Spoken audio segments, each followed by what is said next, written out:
예, 만나서 반갑습니다. 예, 저 광우라고 합니다. 오늘 이렇게 또 많이 오실 줄 몰랐네요.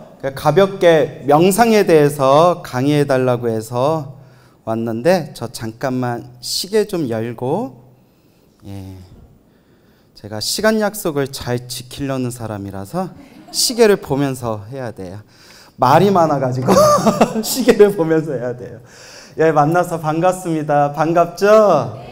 예, 또 이렇게 요새 동국대 자주 오네요.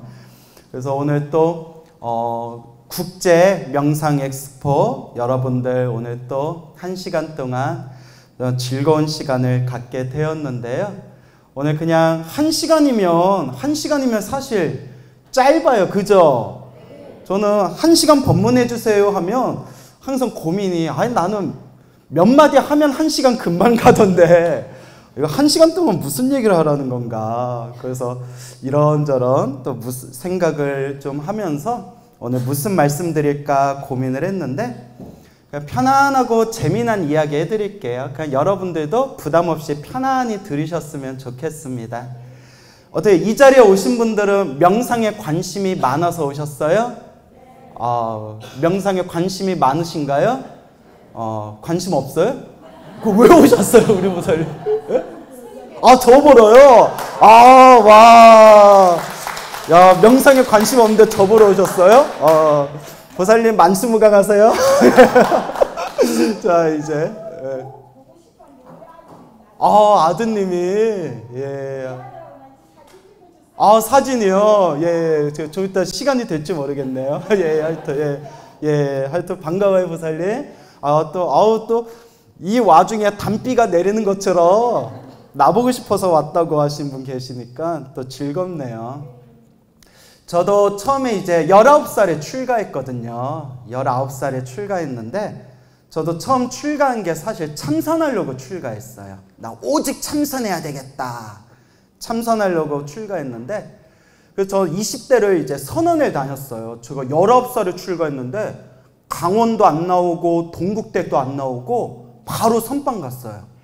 그때 뭐 어른 스님들이, 선배 스님들이, 야, 너 이렇게 일찍 출가했는데 강원에 가서 경전도 보고 동국대교 가서 조금 공부도 하고 하지 뭐가 급하다고 바로 선방 가냐. 근데 저는 오직 참선, 제가 머리 깎고 출가한 게 오직 참선하려고 출가한 거였거든요.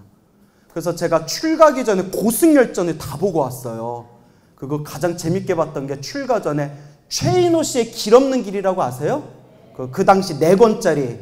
그래서 이제 경어 스님 일대기를 중심으로 해가지고 저 중국 불교에서 한국 불교까지 이어져 온 그 선종의 역사, 그 깨달음을 얻으신 큰 스님들 이야기를 다 보고, 야, 이 세상에 산의 대장부로 태어나서, 이 세상에 대장부로 태어나서 가야 할 길은 오직 이것밖에 없겠구나.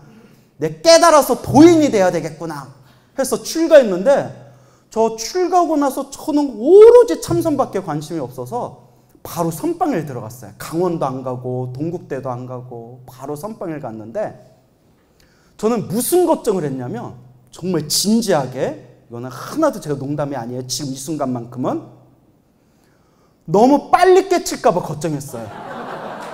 내가 이제 20살에 선방에 딱 왔는데, 석가모니 부처님도 35살에 깨달음을 얻으셨다는데, 나 이거 너무 빨리 깨치면 이거 어른스님들이 당황해 하실 텐데 나 어떡하면 좋지? 이거 좀 놀다가 깨쳐야 되나? 너무 순수하니까. 예.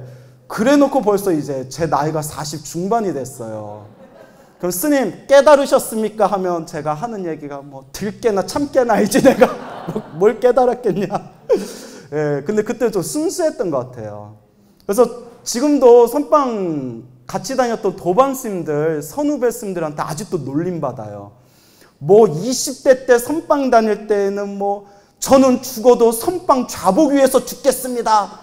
평생 선방을 떠나지 않겠습니다. 말해놓고, 야, 너 TV 틀 때마다 불교 TV에 네 얼굴 나오더라. 막 이렇게 이제 놀림받고. 그래서 저도 이렇게 제가 말이 많을 줄 몰랐는데, 이제야 제가 옛날 생각이 새록새록 드는 게, 외할머니가 저 어렸을 때 외할머니 밑에서 자랐어요. 저 아버지가 저 낳고 출가하시고 아버지 어머니 이혼하시고 외가댁에서 자랐거든요. 그래서 외가댁에서 자랐는데 외할머니가 저한테 항상 뭐라고 하셨냐면 촉새라고 하셨어요. 촉새.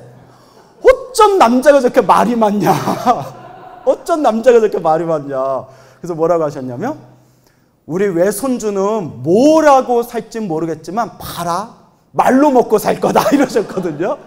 근데 뭐 어쨌거나 이렇게 이제 지금도 썰을 잘 풀어가지고 또 나름 불교계에서 전국구 법사 스님으로 활동하고 있잖아요. 근데 저는 정말 참선하려고 출가했는데 지금은 이렇게 좀 법문을 많이 하는 법사 스님, 강사 스님으로 이름이 알려져 있어가지고 참 인생은 한 치 앞도 알 수가 없구나라는 생각이 들어요. 제가 초등학교, 그러니까 중학교 1학년 때부터 무협지에 푹 빠져 살았어요. 그때 제 아버지가 저 낳고 출가하셨다고 했잖아요. 아버지가 저 낳고 출가하셨는데 이제 아버지 절에 가끔 놀러 갔거든요. 절에 놀러 가면 거기에 이제 주지승 주지체에 그 책이 왜 있는지 모르겠는데 그때 중학교 1학년 때 아버지 계시던 절에 놀러 갔는데 주지스님, 그러니까 저희 아버지 스님, 은사스님 방이죠. 그 방에 김용, 혹시 김용이라고 들어보셨어요? 김용이라는 중국의 유명한 무협지 소설 작가가 있는데 영웅문이란 책이 있었어요. 김용의 영웅문. 이게 뭐지? 제가 원래 독서를 좋아했는데 그 책을 보는 순간 야, 세상에 이렇게 재미난 책이 있구나.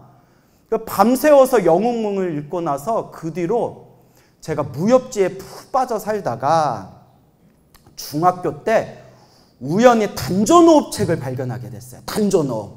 그때 이제 우리 막 국선도니 단학선언이 해가지고 막 단전호흡 붐이 막 일어났을 때였거든요. 그거 보고 깜짝 놀라서 야, 단전에 기를 모아서 장풍 쏘는 방법이 진짜 있었구나. 그때부터 제가 단전호흡을 수행했거든요. 중학교 때부터. 단전호흡법을 수행하면서 그때 제 목표는 신선이 되는 게 목표였어요. 단전호흡을 열심히 해서 내가 신선이 돼야 되겠다. 순수할 때잖아요. 중학교 때. 그리고 이제 단전호흡을 하고 신선되려고 열심히 호흡 수행을 하다가 이제 이 책, 저 책, 또 그때 정신세계사라는 출판사가 되게 그렇게 돛 닦는 사람들 사이에서 유행했어요. 혹시 정신세계사로 들어보셨나요? 그래서 그 당시 정신세계사 나왔던 책들도 거의 다 읽어봤거든요. 그렇게 이제 좀 정신적인 세계에 푹 빠져 살다가 그때 윗바사나 책을 발견하게 됐어요. 서점에서 이 책 보다가 윗바사나라는 불교 명상법을 수행하는 책을 딱 발견해서 한번 해봤거든요. 해봤는데 그때 중학교 3학년 때인가 고등학교 1학년 때인가 그랬을 거예요. 고1인가? 단전호흡 하다가 윗바사나 책을 보고 상당히 흥미로워서 잠깐 그때 지금 생각하면 마하시 센터 계열의 윗바사나 수행이었던 것 같아요. 복부의 흐름을 바라보면서 숨을 들이쉬고 내쉬면서 부품, 꺼짐, 부품, 꺼짐, 배, 복부에 일어나고 사라지는 그 흐름을 이렇게 알아차림하면서 머리끝에서 발끝까지 내 자신을 바라보는 거였는데 아주 짧은 순간에 굉장히 깊은 데 들어갔어요. 너무나 마음은 고요하면서 정신은 또렷또렷하게 의식이 살아있으면서 걸어다니거나 말하거나 왔다 갔다 움직이면서도 마음은 너무 고요하고 손끝에서 발끝까지 너무나 관찰이 잘 되는 거예요. 너무나 편안하고 너무나 고요하고 움직이면서도 너무나 고요한 거예요. 그때 너무나 신비로운 체험을 했는데 지금 와서 보니까 그게 사띠라고 해가지고 알아차림, 사띠가 딱 확립이 된 상태였어요. 사띠가 딱 중심이 잡힌 상태였는데 아이고, 그러니까 스승을 잘 만나야 돼요. 그때 저 독학으로 책 보다 갑자기 쑥 들어간 거였거든요. 그 상태에서 스승을 잘 만났으면 제가 지금쯤 윗바사나기의 유명한 사야도가 될 수도 있었어요. 그때 스승을 잘 만났어야 되는데 그때 깊은 맛을 보면서 딱 무슨 망상을 일으켰냐면 나 단전업해서 신선돼야 되는데 이런 거 필요 없어. 이러고 그때 윗바사나에서 맛을 봤는데 그걸 그냥 내려놨어요. 단전에 기모아야 된다고. 그래서 지금 생각하면 사실 단전호흡 수행법보다 우리 부처님 가르침 윗바사나 수행이 훨씬 더 깊은 심오한 가르침인데 아무도 가르쳐주는 사람이 없고 저 혼자 책 보면서 독학했거든요. 그래서 지금 생각하면 이게 내가 공부 인연이 부족했구나. 그때 스승님을 잘 만났더라면 내가 훨씬 더 좀 깊은 그런 공부의 맛을 봤을 텐데 괜히 단전에 힘주고 막 단전호흡 한다고 기 모은다고 하다가 그때 고등학교 때 제가 상기병에 걸렸어요. 상기병이 뭐냐면 기가 위로 역행하는 병이에요. 그래서 여러분 수승화강이라고 들어보셨죠? 물의 시원한 기운은 머리로 올라가고 불의 따뜻한 기운은 밑으로 내려가야 되는데 상기병이 걸리면 그게 거꾸로 돼요. 머리하고 얼굴은 시뻘겋게 막 열이 오르고 아랫배랑 발바닥은 차가운 상태예요. 그 몸의 기혈이 이제 거꾸로 역행을 하는 상태가 되는 거예요. 제가 고등학교 때 그 상기병에 걸려가지고 출 가고 난 뒤에도 엄청 고생했어요. 그래서 너무 고생하고 몸 상태도 너무 안 좋아져가지고 여러분들 저 보면 오해하는 게 제가 되게 건강한 줄 알잖아요. 저 되게 여리여리해요. 막 몸이 저 건강이 별로 안 좋아. 막 바람 불어도 쓰러질 것 같고. 예? 제가 포교당 안 하고 주지 안 하는 줄 아세요? 이렇게 법문하러 다니는데 주지하고 포교당 하면 진짜 쓰러질 것 같더라고요. 체력이 너무 약해가지고. 예. 누가 자꾸 비웃는 사람 있어요. 그때 고등학교 때 상기병이 걸려서 건강이 되게 안 좋아졌는데 그래서 제가 20대 때 선방 다닐 때 엄청 고생했어요. 몸이 안 좋아가지고.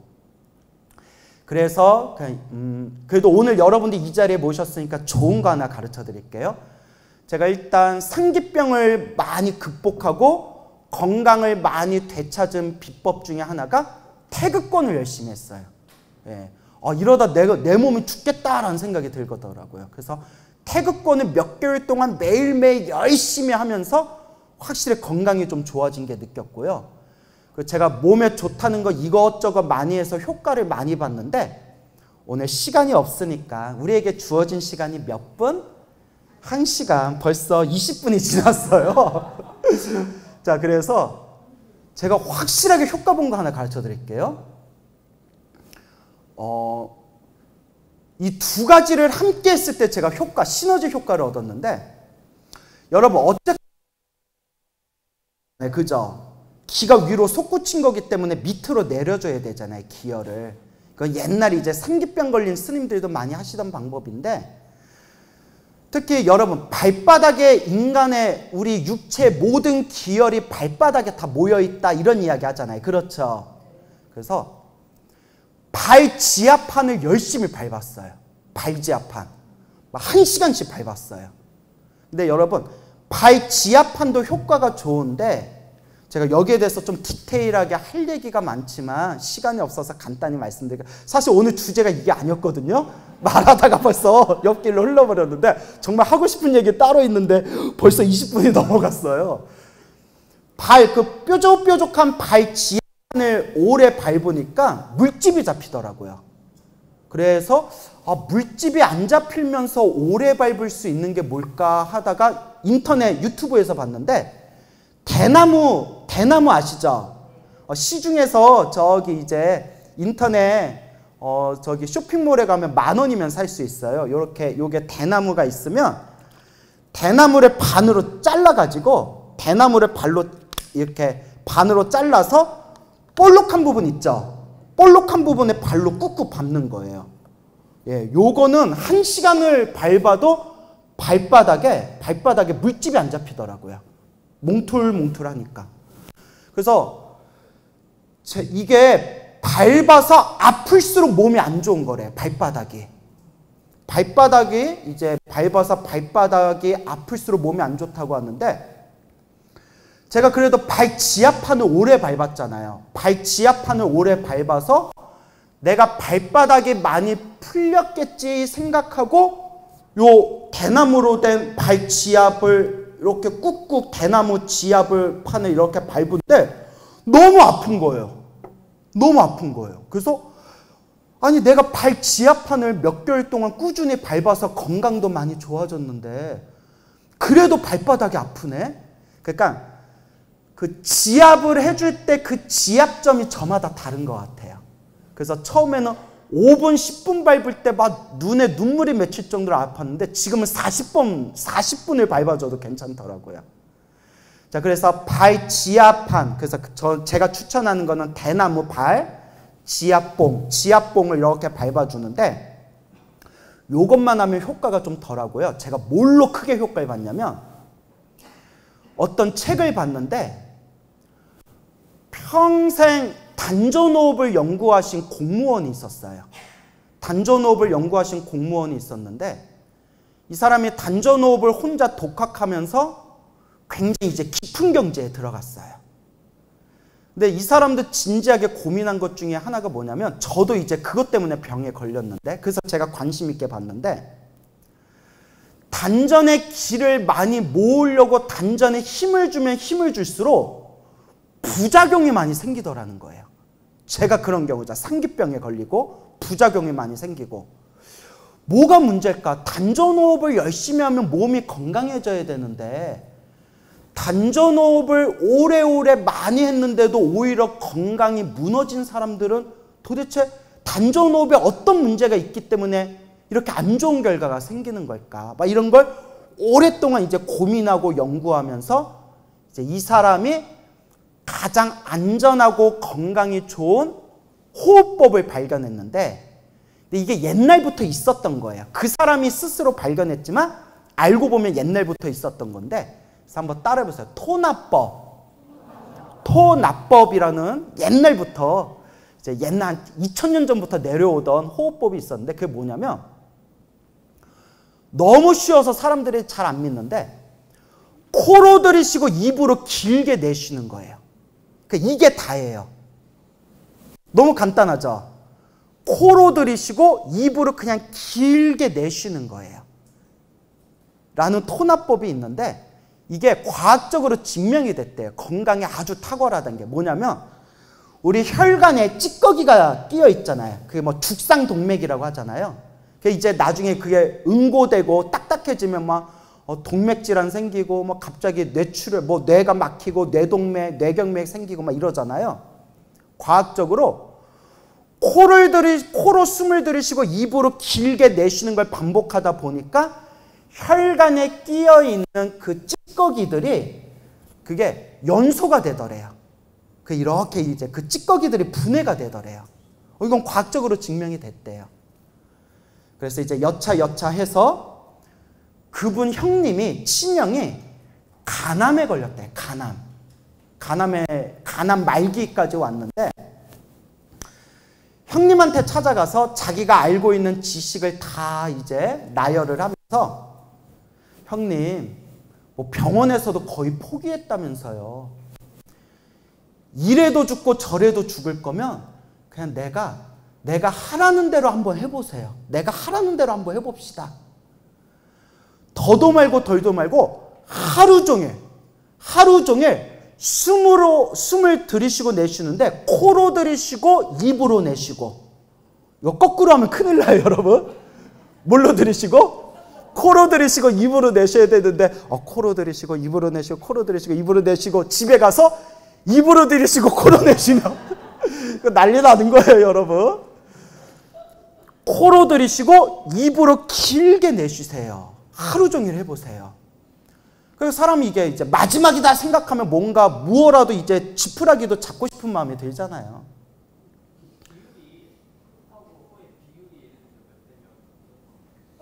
비율이요? 예. 질문 잘하셨어요. 궁금할 수 있죠. 뭐 5대5 이러면 만족하시려나요? 코로 들이쉬는 것보다 입으로 내쉬는 걸 더 길게 하래요. 근데 여러분 억지로 비율을 맞추려고 하면 오히려 그게 상기가 돼요. 그러니까 그런 거 다 내려놓고 그냥 코로 들이쉬고 입으로 내쉬는데 무엇을 더 길게 해라? 내쉬는 거 더 길게 해라. 예, 그것만 기억하세요. 알겠죠? 그래서 형님이 열심히 하는데 병실의 가족들하고 간호원들이, 간호사들이 거기에 들어가지 못할 정도로 방 안에 썩은 내가 나더래요. 왠지 눈치채셨죠? 도끼가 뿜어져 나오니까. 그 도끼, 내장의 도끼가 입으로 막 내오니까 마스크를 쓰지 않고는 그 병실에 들어가지 못할 정도로 막 썩은 내가 나더래요. 그래서 여러분 요거 수행할 땐 꼭 환기를 잘 시키시고요. 사람들 많이 있는 데선 하지 말래요. 알겠죠? 근데 이제 시간이 없으니까 와 벌써 25분이 지났다. 할 얘기 따로 있는데. 근데 이것도 재밌죠?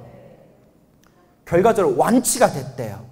가난 말기가. 병원에서도 기적이라고 해가지고 하여튼 완치가 됐대요. 완치가 됐는데 이분이 이제 가장 크게 효과 보려면 산소가 많은 거, 그 예를 들어 숲이 되겠죠. 등산이 최고겠죠.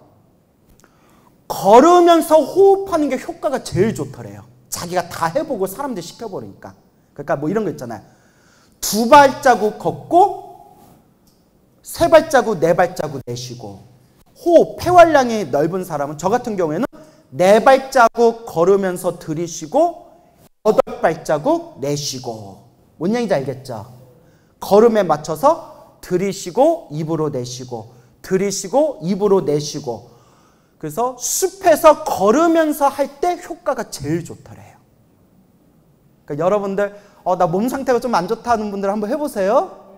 근데 제가 너무 앉아서 책만 보는 걸 좋아하다 보니까 그래 솔직히 말하면 너무 게을러 터져가지고, 또 여러분 눈치채셨는지 모르겠는데 제가 되게 잘 먹어요. 말해놓고 민망하다. 머리 깎고 주기에 잘 먹는다고 하니까.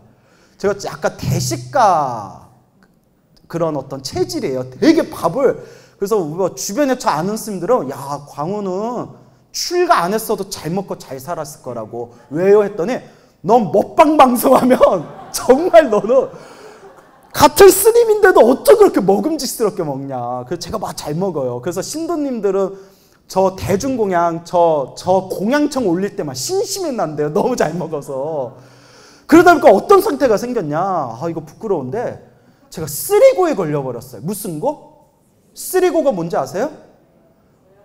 그렇죠. 고열아, 고지열, 고열당.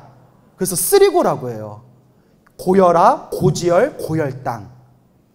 그래서 몸 상태가 이제 너무 안 좋아지다 보니까, 그래서 그렇게 책들을 보면서 특히 코로 들이쉬고 입으로 길게 내쉬는 게 효과가 좋다는 걸 보고, 또 이제 그 아까 말한 발지압판 있죠.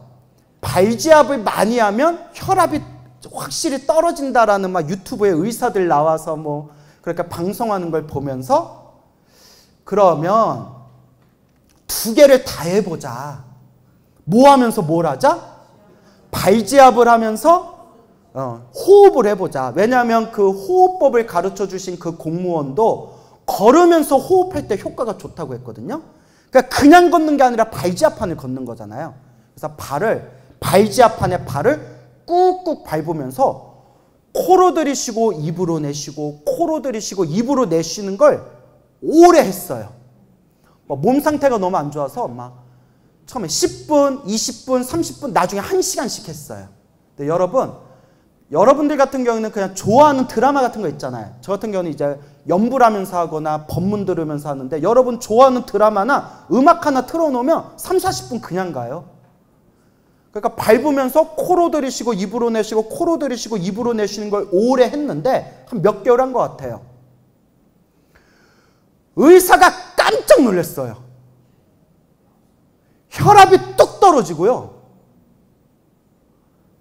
제가 10몇 년 만에 혈압이 120대가 나왔어요.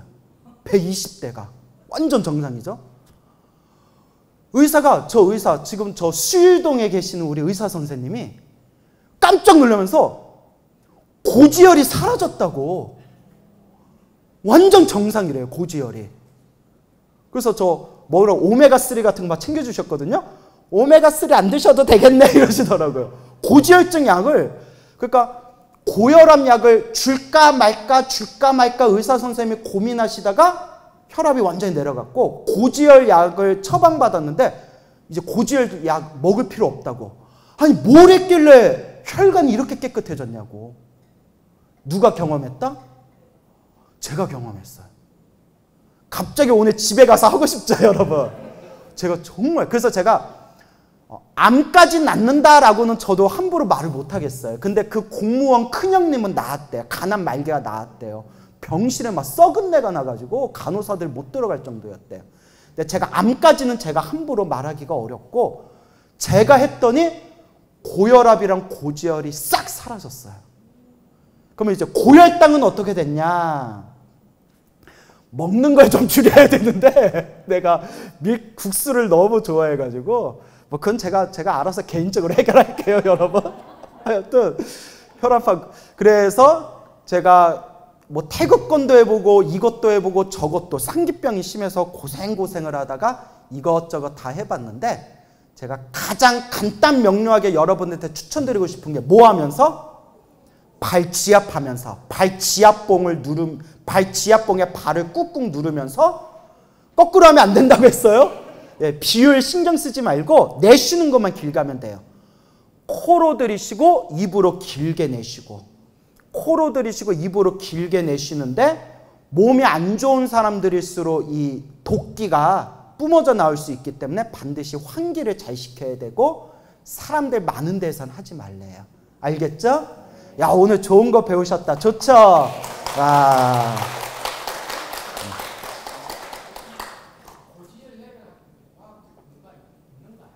어떤 게요? 그것까지는 제가 과학자하고 상의를 안 해봐서 모르겠는데 저 담당하던 의사 선생님이 고지혈이 심하다고 걱정했는데 그 운동법과 호흡법을 하고 난 뒤에 고지혈 약을 처방받지 않을 정도로 완전히 상태가 좋아졌어요. 저 무릎이 안 좋아서 절 오래 못해요. 예, 그래, 예, 한번 직접 해보세요. 알겠죠? 저 그냥 제가 체험한 대로 말씀을 드린 거고 제 주변 분들 몇 분 가르쳐 드렸는데 해보신 분들이 효과를 많이 봤대요. 알겠죠? 예, 그럼 한번 해보세요. 예, 효과 없으면 효과 없다고 찾아오면 된다 안 된다. 예, 찾아오지 마세요. 자, 그래서 이렇게 상기병으로 제가 고생을 해서 이것저것 하면서 이렇게 나름대로 효과를 봤는데 몇 개월 전에 책을 보다가 깜짝 놀란 게 서양에도 굉장히 명상에 관심이 많잖아요. 명상이 스트레스를 해소하는 데 아주 강력한 효과가 있는데 어떤 명상법이 스트레스를 빨리 해소시켜주냐 이런 걸 연구를 했대요. 뇌과학자들, 생리과학자들이. 가장 다 효과가 좋은데 어떤 명상을 하든 효과가 좋은데 가장 탁월했던 게 호흡 명상이었대요. 그러니까 호흡 명상이 최고라는 게 아니라 스트레스 하나만 봤을 때 알겠죠? 또 우리 중생들 뭐가 좋다면 다 그게 최고인 줄 알아가지고 말이 조심스러워요.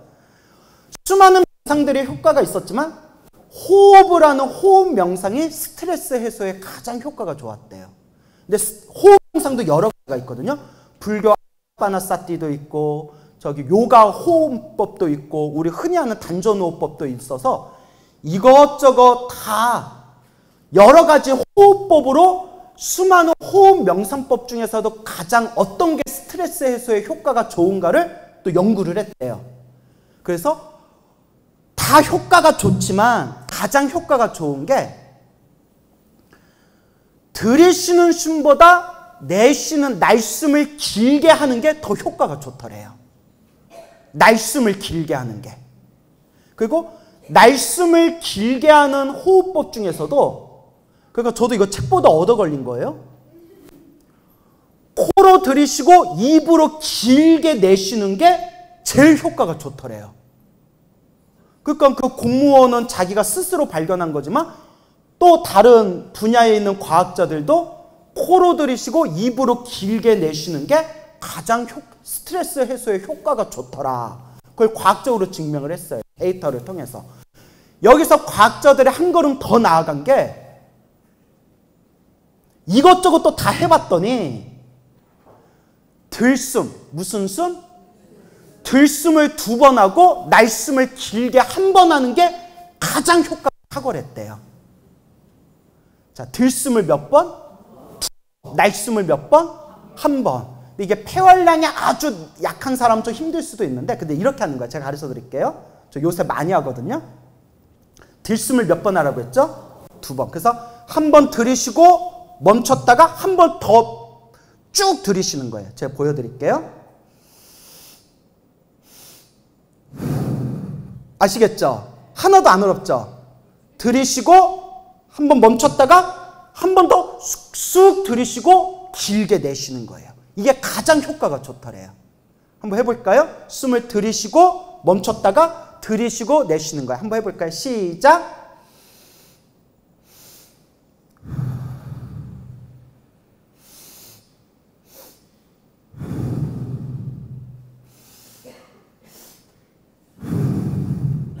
이걸 5분 이상은 해줘야 된대요. 근데 저 어떤 노보살님 가르쳐 줬더니 3분 하다가 스님 머리가 핑 돌아요 이러시더라고요. 그러니까 너무 무리하지 마세요. 알겠죠? 예. 그래서 하여튼 그렇게 코로 들이쉬고 입으로 내쉬는 방법에 대해서 가르쳐 드렸고, 저는 특히 뭘 함께 해서 효과를 더 크게 봤다? 지압봉. 특히 뾰족뾰족한 발지압판으로 했더니 발에 막 물집이 따갑게 잡혀가지고 그 대나무를 반으로 자른 대나무 지압봉을, 그러니까 이게 균형이 안 맞는 사람은 옆에 의자 놓고 한 손으로 의자 잡고 이렇게 밟으면 돼요. 그걸 해가지고 효과를 전 고지혈하고 고혈압이 싹 사라졌습니다. 그러니까 한번 해보세요. 예, 효과 없어도 내 욕 안 하기. 자, 이래서 명상이란 건 탁월한 효과가 있어요. 그래서 벌써 바야흐로 시간이 35분이 지났는데, 이제 오늘의 진짜 주제를 이제 여러분들께 말씀드릴게요. 제 친한 친구가 있었어요. 동갑내기 친구였는데, 저랑 동갑내기 친구고, 아마추어 이종격 투기 선수였어요. 그래서 싸움도 잘하고, 그리고 아주 그냥 의리도 있는 친구였는데, 그 친구가 저한테 이런 얘기를 해줬어요. 직접 해준 얘기인데, 또 여기에 얽혀있는 재미난 얘기가 많은데 너무 자세히 얘기하면 우리 한 2시간 강의해야 돼요. 그 친구가 어떤 얘기를 해줬냐면, 자기가 분노 장애가 있었대요. 화를 못 참고 부들부들 막 화가 나는데, 군대 가서 심각한 질병을 얻은 게 뭐냐면 분노가 부들부들 올라온대, 군대에서. 여러분, 군대는 철저한 수직 사회고, 군대에서 함부로 화를 내면 학상이 돼서 영창 가야 되거든요. 일단 요 놈도 분노 조절 장애는 있지만 화는 나지만 또 영창 가기는 싫거든요. 화가 날 때마다 꾹꾹 참다 보니까 막 화장실에 가서 막 이를 악물고 막 주먹을 잡고 부들부들 떨면서 저 새끼 그냥 죽여버리고 싶은데 하면서 막 참고 화장실에서 이를 악물고 참다 보니까 막 얼굴이 뻣뻣해지면서 제대할 때쯤에 안면 마비 증상이 왔대. 얼굴의 반쪽이 마비가 돼버린 거예요. 뭐 구안화사처럼 안면 마비 증상이 온 거예요. 분노를 억지로 참다가. 근데 이게 나중에 심각해지면 뇌에도 문제가 생기고 나중에 중풍 걸리고 한대요. 20대 젊은 나이에 안면마비 장애가 온 거예요. 병원에 다녀도 별로 효과가 없고 이걸 어떻게 해야 되나 하다가 애가 그래도 전생에 성근이 있었는지 명상법을 만났어요. 명상법을 만났는데 그중 어떤 명상을 만났냐? 윗바사나 명상을 만났어요. 윗바사나. 자기 자신의 몸과 마음을 있는 그대로 알아차림하는 거. 근데 화가 많은 사람도 윗바사나가 굉장히 좋은 수행이에요. 화가 날 때 우리는 그냥 화를 낸다 생각하지만 윗바사나로 내 몸과 마음을 이렇게 바라보면 화가 날 때 징조가 느껴져요. 징조. 화내기 전에 내 몸과 마음이 딱 경직돼요. 그리고 여러분 목하고 어깨가 굳어요. 여러분 이렇게 목하고 어깨 힘 좀 줘보세요. 따라해보세요. 화가 난다 한번 해보세요. 근데 어깨 힘을 이렇게 빼버리세요. 어깨 힘을 완전 빼버리고 화가 난다 해보세요. 잘 안 되죠? 잘 안 되죠? 화가 날 때 목하고 어깨에 힘이 들어가요. 화가 나요. 힘이 없는데 화가 난다 이거 안 돼요. 그러니까 화가 날 때 목하고 어깨에 딱 굳어가는 걸 알아차림, 알아차림, 목, 어깨, 목, 어깨, 목, 어깨 싹 풀리면서 순간 화가 가라앉아요. 그래서 저도 젊었을 때 화가 많았거든요. 제가 선방 다닐 때 임재록을 좋아했어요. 임재록이라고요. 임재록을 그냥 달달달달 외울 정도로 봤는데 우리 임재 스님이 부처가 오면 부처를 죽이고 조사가 오면 조사를 죽여라. 그래서 다 죽여야 되는구나. 다 죽여버려 아주 그냥 막 이래가지고 눈에 도끼가 생겨서 야 쟤는 광우는 얼굴은 순진승리한데 눈빛은 왜 저 모양이냐. 다 죽여야 된다고 해가지고 제가 어리석어서 그렇죠. 화가 많았는데 지금 제가 저랑 같이 사는 스님들이 다 인정하는 게 있어요. 광우는 화가 별로 없다고. 야 광우는 성격이 좋다. 광우는 화가 없어. 화를 안 내. 그런데 광우야 그만 좀 삐져라.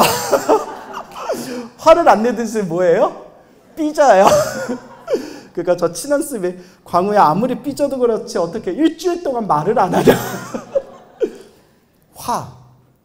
화를 바라볼 수가 있게 돼요. 그래서 이 친구가 윗바사나 명상을 해가지고 정말 명상을 하니까 마음이 점점 이렇게 화가 많은 사람은 모르는데 명상을 하면 윗바사나를 하고 명상을 하고 자기 자신을 투명하게 바라보다 보면 정말 여러분 가슴에 한이 맺혔다라는 표현 아시죠? 비유적 표현이 아니라 가슴에 이렇게 응어리가 있어요. 평소에는 모르지만 몸과 마음이 이렇게 이완되고 투명해지면 정말 가슴에 이렇게 몽골 덩어리가 이렇게 진짜 있어요. 근데 희한한 게 그걸 이렇게 바라보다 보면 그게 이렇게 점점 풀려요. 보면 사라진다라는 윗바사나의 중요한 주제가 있거든요. 그래서 사라져요. 저도 요게 아주 강한 무슨 철판 같은 게 여기 딱 붙어 있었어요.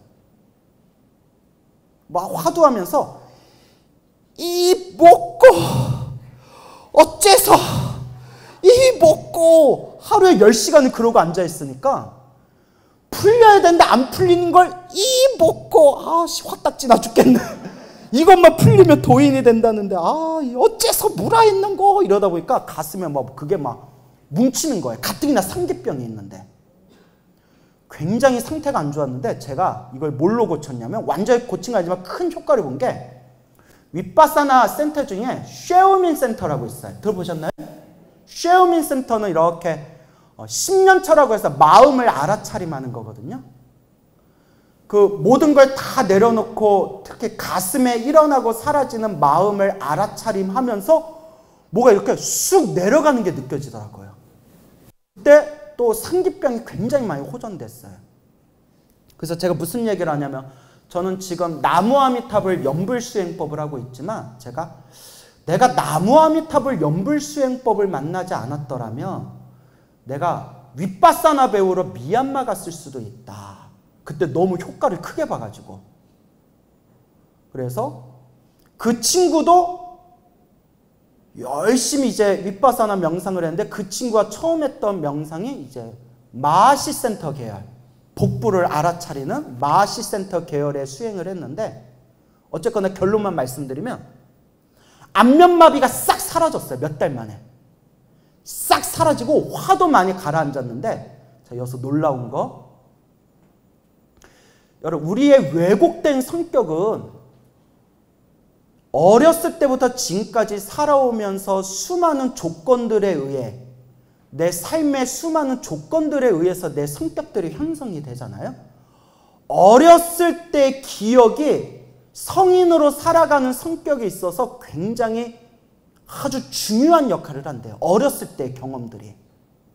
어렸을 때 사랑을 좀 많이 받은 사람들은 성인이 돼서도 마음이 좀 넉넉한 경우가 많고 어렸을 때 굉장히 좀 혹독한 집안에서 자란 사람들이 성인이 돼서 잘 극복한 사람도 있지만 자기가 가장 싫어했던 아버지나 어머니의 모습을 그대로 따라하는 경우도 있고, 뭐 이런 것들은 나중에 또 심리학 공부하면 자세히 나오죠.